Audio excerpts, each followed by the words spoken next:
आज इंतखाब के पहले मरहले में हमें बेअमनी के वाकयात भी देखने को मिले। बड़ा अनफॉर्चुनेट इंसिडेंट हुआ, पाकिस्तान पीपल्स पार्टी का कारकुन उसमें जाँ बहक हुआ। पीपल्स पार्टी की नज़र में ओवरऑल ये इंतखाबी अमल आज का कैसा रहा? देखिए, ऑब्वियसली हम समझते थे कि हुक्मरान जमात के एक उम्मीदवार ने कई दिनों से वो बड़ा एग्रेसिव था और कानून की परवाह किए बगैर लाकानूनियत इख्तियार करते थे। उनको वफाक की उस सूबे की सपोर्ट थी, लेकिन कितना अनफॉर्चुनेट इंसिडेंट, हमारा एक कारकुन शहीद हुआ और सिर्फ इंतखाबात के लिए किसी की जान लेना तो मुनासिब बात नहीं है और काबिल कबूल भी नहीं है। और इसकी हम मजम्मत भी करते हैं। दो लोग इंजर्ड भी हुए हैं उस पर।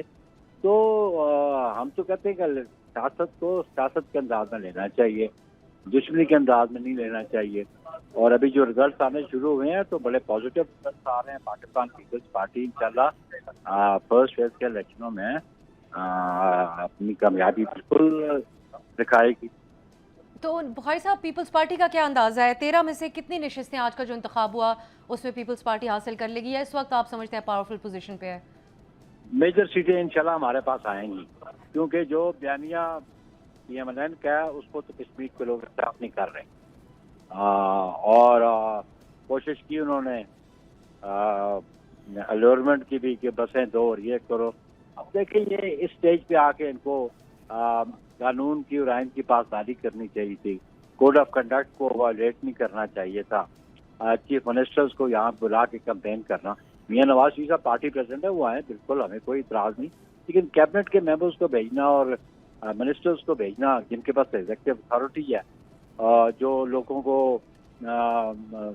राग़िब कर सकें और उनको ऑफर्स कर सकें, तो पॉलिटिकल हेड्स है वो बिल्कुल करें, ऑफिस बेयर्स करें। लेकिन हम समझते हैं कि मेजॉरिटी ऑफ सीट्स इधर इंशाल्लाह मीरपुर डिवीजन में पाकिस्तान पीपल्स पार्टी जीती। जवाबी तौर पे नून लीग का इस वक्त बड़ा संगीन इल्जाम है कि पीपल्स पार्टी के हक में धांधली हो रही है और प्री पोल रिगिंग भी हुई। ये जो प्रिजाइडिंग अफसरान कल एक पीपल्स पार्टी के कारकुन जिनके हवाले से कहा जा रहा है वो चौधरी यासीन साहब के फ्रंट मैन है, वहाँ से पर नजर आए, इसको तो ये तो बड़ा कॉन्ट्रोवर्शियल हो गया है बुखारी साहब। मामला पीपल्स पार्टी के हवाले से सवाल उठाए जा रहे हैं। देखें, बात बड़ी वाज़ेह सी है कि कमिश्नर मीरपुर डिवीजन की स्टेटमेंट आ चुकी है, उन्होंने एग्जामिन किया। चीफ इलेक्शन कमिश्नर और प्रिजाइडिंग ऑफिसर के खिलाफ FIR दे दी है और जिसके घर वो गए, देखो देहात में वजादारियाँ होती हैं और पूरे पंजाब में भी जहाँ भी पोलिंग स्टाफ एक साथ पहले पहुँचता है तो कोई ना कोई उसको ठहराता है। लेकिन जिस शख्स के घर ठहरे हैं वो पाकिस्तान पीपल्स पार्टी का, उसके साथ कोई तल्लुक नहीं। उसकी स्टेटमेंट आई है, वो PTI कोटली शहर का वो सदर है सैयद हाफिज अकलान शाह, और उसके खिलाफ कार्रवाई करनी है तो आप कर लें। पाकिस्तान पीपल्स पार्टी के साथ तो कोई कंसर्न नहीं है। ये कोटली शहर की सीटें ऑलरेडी भी पाकिस्तान पीपल्स पार्टी जीती। पिछले इलेक्शन में भी ये दोनों सीटें चौधरी यासीन साहब जीते थे और इंशाल्लाह इस मरतबा भी उन्होंने जीतना था। पीपल्स पार्टी के वहाँ पे स्ट्रेंथ है। लेकिन ये जो इशू क्रॉप अप हुआ उसको रिजॉल्व करने की कोशिश तो पीपल्स पार्टी की क़यादत ने की। वो पीपल्स पार्टी की क़यादत कौरसर मेयर लेने के हक में नहीं थी। और मैं समझता हूँ कि जिन लोगों ने बाइकआउट किए इनको बाइकआउट भी नहीं करना चाहिए था और इलेक्शन प्रोसेस में पार्टिसिपेट करना चाहिए। LA-10 के हवाले से नून लीग का मुतालबा है कि ये इतनी मुतनाज़ काम हो गया कल, और फिर क्योंकि दोनों प्रिजाइडिंग अफसरान गिरफ्तार भी हो गए हैं, तो यहाँ या तो रोका जाता या दोबारा इंतखाब होना चाहिए। That's a matter of only 2 polling station. आप 150 पोलिंग स्टेशन को रोक सकते हैं। ये बड़ा अजीब सा मुतालबा था, गैर सियासी गैर जमहूरी मुतालबा।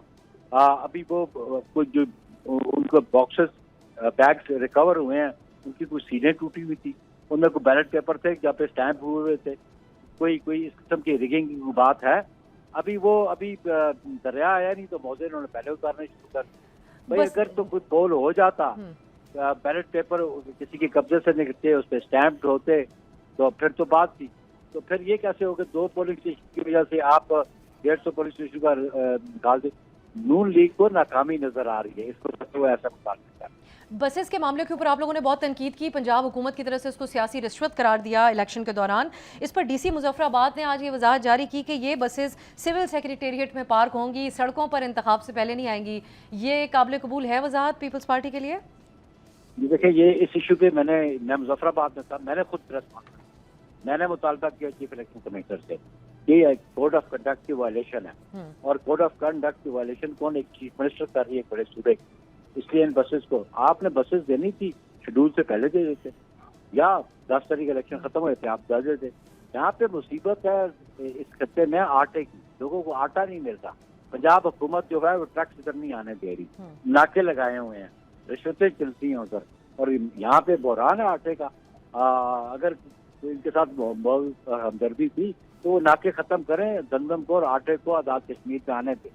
लोग यहाँ पे परेशान हैं अदम दस्तयाबी की वजह से, आटे की वजह से। बुखारी साहब, अब आपसे हम ये जानना चाहेंगे कि जो एहतजाज की सूरत हाल है, इसने इंतखाब को कितना मुतासर किया पीपल्स पार्टी के लिए? हालांकि आपको और पीपल्स पार्टी और नून लीग दोनों का ही इस वक्त तो ये कहना है कि बहुत से लोग निकले वोट डालने के लिए, लेकिन मुबस्सिरीन की राय का हमें इंतजार है, जिनको पहले से ये खदशात थे कि बहुत कम टर्न आउट होगा।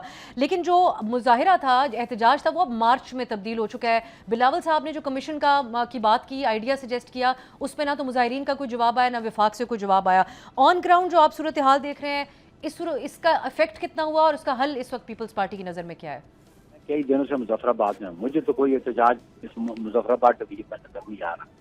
पुरअमन तरीके से लोग कैंडिडेट्स कैंपेन कर रहे हैं। मैं खुद कई जलसों में गया हूँ, मैंने खुद कॉर्नर मीटिंग एड्रेस की हैं, और यहाँ पे तो पुरअमन माहौल है। मीरपुर में आज इलेक्शन हो रहा है, जो टर्न ओवर होगा इलेक्शन कमीशन आपको बता देगा। लेकिन एक जोन था, उसमें भी एक आध डिस्ट्रिक्ट इशू था, लेकिन उसको रिजॉल्व करना पीपल्स पार्टी ने सजेस्ट किया था कि इसको रिजॉल्व किया जाए। अगर उन्होंने लॉन्ग मार्च की दी है तो मैं नहीं समझता वो इफेक्टिव होगा। वो आप अपनी फेस सेविंग करेंगे, क्योंकि रिजल्ट का इलेक्शन का इनकाद हो गया, फेज वाइज हुआ, चलो हो तो गया। मैं समझता हूँ कि उस पर कोई अमल दरामद जो कॉल है लॉन्ग मार्च की या बायकॉट की, उस पर लोगों ने कोई ध्यान भी नहीं दिया, उस पर अमल दरामद भी नहीं। ठीक है, आखिर में बुखारी साहब, राना सनाउल्लाह साहब के बयानात और एक ख़ास तौर पे मखसूस बयान बहुत मरकज़ बना हुआ है बहस का। उन्होंने इल्ज़ाम लगाया था पीपल्स पार्टी पे कि उन्होंने 3000 अरब की करप्शन की। कल जब उनसे मीडिया की तरफ से कल परसों सवाल हुआ तो वो कहते हैं मीडिया सवाल ना करे, ये हमारा और पीपल्स पार्टी का आपसी मामला है। अवाम ये सवाल कर रहे हैं कि अगर अवाम के पैसे से करप्शन का इल्ज़ाम है तो ये पीपल्स पार्टी और नून लीग का ज़ाती मामला कैसे हो गया?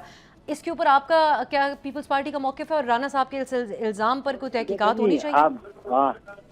जो वो बात है, राना साहब ये इशू को जिसको जो हमसे रिलेटेड नहीं है, इसको इशू बना के बावजूद से समझते हैं कि पीपल्स पार्टी की सपोर्ट के बगैर राना साहब वहाँ पे ये मिनिस्ट्री रिसीव नहीं कर सकते थे। लेकिन इन्हें कि आज तक पीपल्स पार्टी के खिलाफ कोई केस करप्शन का एस्टैब्लिश हुआ, साबित हुआ, जो कन्विक्शन है। आप लोगों को तो कन्विक्शन होती नहीं है। आप तो अभी अपीलों से, आप गवर्नमेंट में जब आए हैं, आप नैब से आपके केसेस विड्रॉ हो रहे हैं, एंटी करप्शन कोर्ट से आपके, क्योंकि प्रोसिक्यूटर सरकारी आदमी होते हैं। अगर प्रोसिक्यूटर स्टेटमेंट दे दे जी तो फिर केस तो विड्रॉ हो जाता है। तो अभी प्रोसिक्यूटर पंजाब में भी अगर कोई स्टेटमेंट देता है किसी शुगर मिल के हवाले से तो केस विड्रॉ हो जाता है। लेकिन पाकिस्तान पीपल्स पार्टी ने केसेस विड्रॉ नहीं करवाए। पाकिस्तान पीपल्स पार्टी ने अल्टीमेटली कंटेस्ट करके और क्लीन चिट ली और इक्विटल लिया। That is the difference between peoples party और नून लीग। कोई वजाहत आनी चाहिए इस बयान पर, क्योंकि ये तासुर तो मिल रहा है कि मिली भगत है, करप्शन हुई, मालूम भी दोनों को है, लेकिन इलेक्शन की हद तक सिर्फ इस्तेमाल कर रही है इसको नून लीग बयान के लिए। नहीं देखिए जी, करप्शन नहीं तो राना साहब से कहें file a complaint against my party, जरूरत करे ना, हिम्मत करे, हैं लाइव एस्टैब्लिश करे कोर्ट ऑफ लॉ में, हम फेस करने को तैयार है। लेकिन और फिर अगर ये झूठा साबित हो तो इनकी फिर कन्विक्शन भी होनी चाहिए और डेफिनेशन के नीचे। बहुत शुक्रिया। सैयद नईर बुखारी साहब हमारे साथ मौजूद थे। चैलेंज किया राना सनाउल्लाह को कि जो उन्होंने बयान दिया उसके मुताबिक कानूनी कार्रवाई करें। अगर ये उनकी तरफ से एक चैलेंज है। सब्सक्राइब करें और बेल दबाएं ताकि कोई खबर रह न जाए।